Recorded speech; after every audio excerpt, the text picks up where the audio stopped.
Sean kid speckly snazzy specs. Current to each other the speckly cornita snazzify. Hánig ar car mí sus leis an smín of níl sí an seo inis tá sí ar a leinta sira.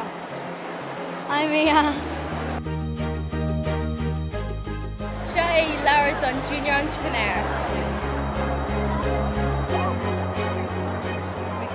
Tá glúcaint faoi an galar Lyme disease i gCúla4 faoi láthair.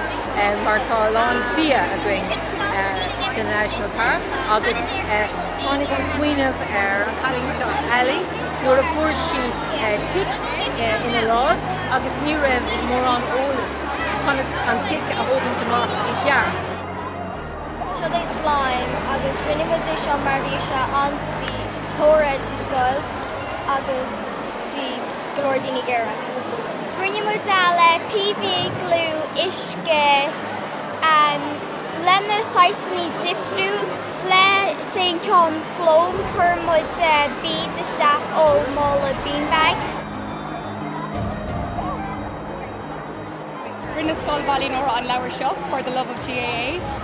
So rinne siad agalah, bhalig siad pictóirí ón ceantará túla agus rudaí mar seo. So chur siad gachrod le chéile agus frontáil si amach an leabhar agus sin é an leabhar for the love of GAA. Seo é ar tionscannah scoile chun cumádal de stocí le chéile. Anna grúpa just leis leis an smína. Is brálam an cean seo chuna gcóhanna go hála. Sean bosca clista is bosca aimimedé gur féidir chuir ar an mór nó chu ar an balla. Tá gá fóca seo aige agus tá gar cruúge gur féidir le do fón do ochracha nó do spici gréna chuirsteach.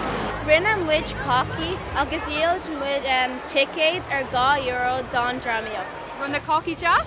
Bhí an coca an a jazz.